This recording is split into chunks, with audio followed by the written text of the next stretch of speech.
With so many important details to remember during wedding planning, it's easy for things to fall through the cracks. We have put together the 14 most important things to remember so that you don't forget a thing. For the best uncensored wedding planning advice, make sure that you subscribe to our channel, hit that notifications bell so you'll be notified every other Tuesday when we upload a new video. As wedding day coordination specialists, we have helped hundreds of couples to get from proposal to I do, and now it's your turn. Number 1, allocate time for feeding yourself. It might sound simple, but it's really important that you don't skip breakfast on your wedding day and you ensure that you take key opportunities, like after your ceremony, to have a few nibbles. We always take our couples aside after the ceremony, ensure that there's a glass of champagne and a few canapes for them to nibble while we gather all of the guests for the group photograph. Don't forget to eat. Number 2, don't forget to practice trying on your wedding dress. I got married last October and didn't practice putting on my wedding dress. And it meant that my maid of honor had some issues strapping me in because of her acrylic nails.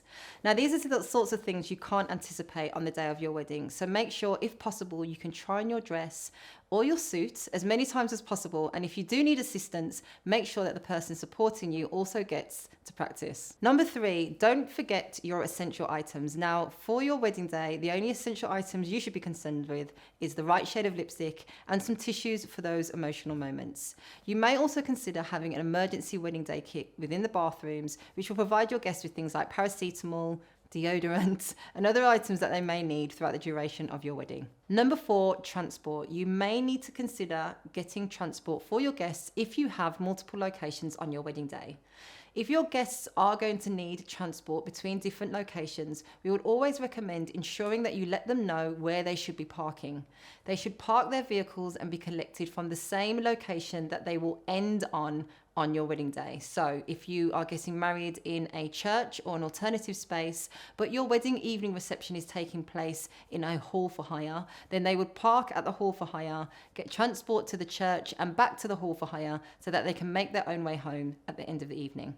Number 5, during your group photos, don't forget to create a list. It is really important that you create a list of all of the group family shots that you're going to need.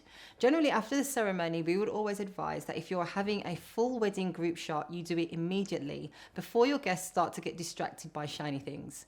What will then happen is we will call all of the guests from your group shots for those specific pictures, allowing us to get that done really quickly. We would always advise that you ensure that your photographer has that support on your wedding day. And if you haven't got an on-the-day coordinator to do this for you, make sure that you pull together your bridal party who will know your family and friends that are required for each of the group shots. Number 6, don't forget supplier meals. We always advise at a minimum that your photographer, videographer, and your wedding day coordination team need meals on your day. The main reason is that these suppliers are non-stop from the start of your day right through to the very end, and there is very little time available for them to go and find themselves something sufficient to eat. Your caterer or your venue, if providing the food, will charge you a very small fee in order to provide them with a hot meal in the middle of the day. Let us know your thoughts. Do you think that you should be providing food for your suppliers, or do you think that they should be feeding themselves? Number 7, don't forget to think about your music. From the music that your guests will listen to whilst waiting for the ceremony to start, right up until what you will dance to for your first dance, as well as the track that will get the party started. It's really important that you think about these key areas during your day and also make sure that the playlist coincides. Number 8, don't forget to give notice. It is really important that you give as much notice as possible when giving notice for your wedding. Once you give notice, you have 12 months to actually get married. We wouldn't recommend this, but at a minimum, you can give notice at least 29 days before your wedding day. But who wants to cut it that fine? If you can, make sure that you do it as soon as you book your wedding venue, so you've got ample of time to get married. Number 9, don't forget to relocate your gifts. This is a task that you will have to allocate to someone else. Your wedding day coordinator can definitely do this for you, but if you don't have a wedding day coordinator and you designate that to a family member or friend, ensure that you ban them from drinking at the end of the evening so they don't forget to take your gifts to your next location. Number 10, don't forget the items that you will need for cutting your cake. You don't have to have a wedding cake on your wedding day, but if you do decide to have a cake cutting moment, don't forget your cake cutting knife and also a couple of champagne flutes so that you can toast at that moment. Number 11, supplier breakdown. Don't forget to ensure that you factor in the time it will take your suppliers to exit your wedding venue into your timeline. If it takes your seamless white dance floor supplier an hour and a half to break down the dance floor, this will have an impact on the time that your guests have to stop, the music has to stop, and the bar has to close.